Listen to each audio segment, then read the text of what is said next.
Sebelumnya perkenalkan, saya Lutfi Ismawati, saya sebagai moderator. Dan tentunya di sini saya tidak sendiri, saya ditemani dengan teman-teman saya. Ada Naya Siti Alawiyah. Hai guys. Ada Siti Masuya. Hai guys. Ada Nisa Sadini. Hai guys. Terakhir ada Dea Rahma Azza. Hai guys. Oke, sekarang kita ke pengertian enzim. Pengertian enzim. Enzim adalah biomolekul berupa protein yang berfungsi sebagai katalis dalam suatu reaksi kimia organik. Fungsi enzim sebagai biokatalisator suatu reaksi kimia.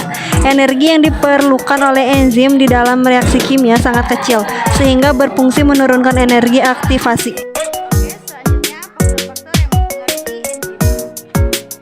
Faktor yang mempengaruhi enzim.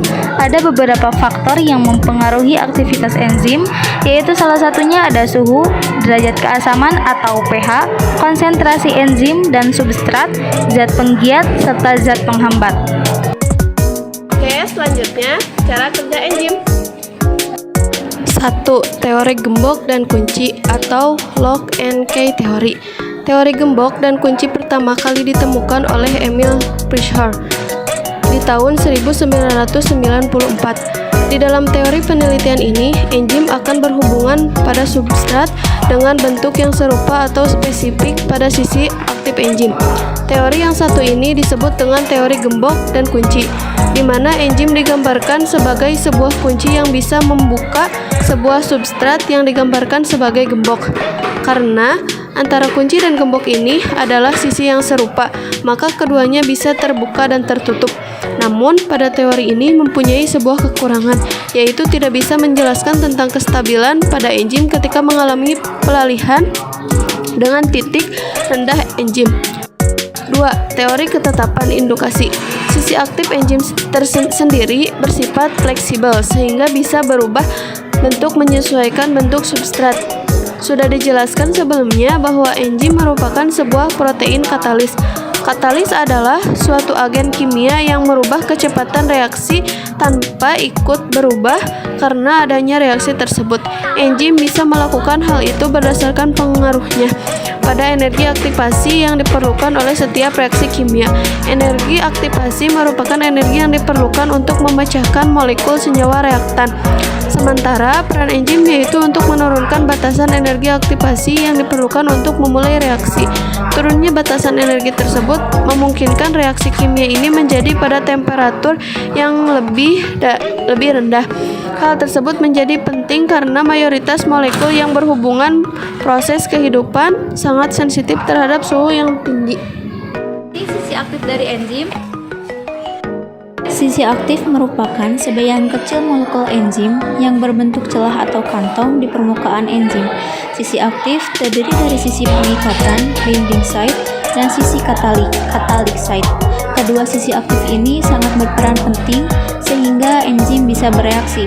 Contoh ion metal yakni Na+, K+, dan Cu+.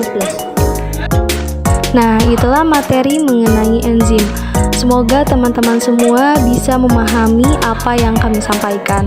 Nah, untuk lebih jelasnya lagi, silahkan simak video praktik mengenai cara kerja enzim. Nah, untuk bahannya di sini kita ada 1 buah jeruk manis, 4 buah jeruk nipis, dan susu UHT.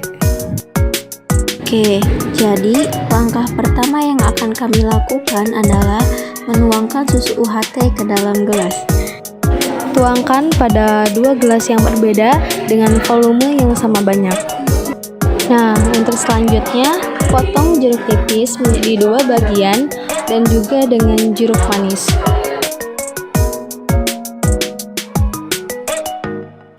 Peras jeruk yang telah dipotong, lalu tuangkan pada 2 mangkuk yang berbeda.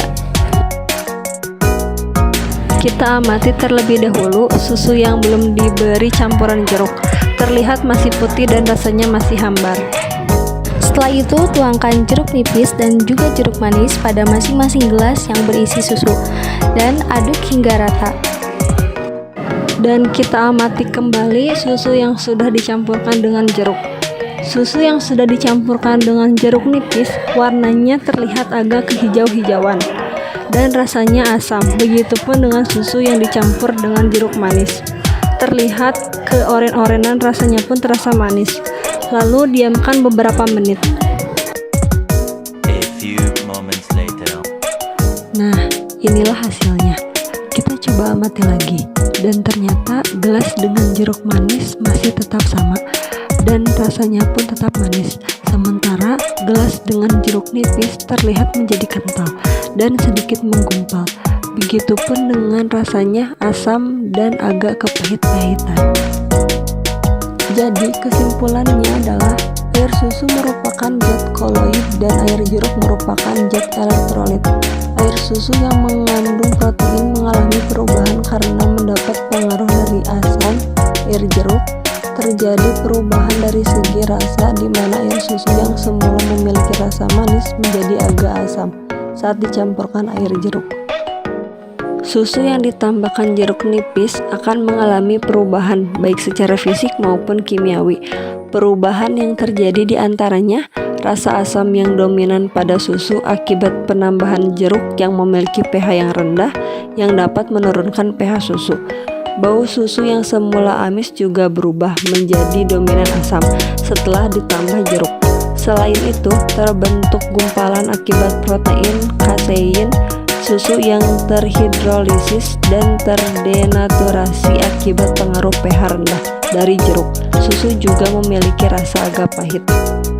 Bagian menggumpal adalah susu yang ditetesi air jeruk nipis.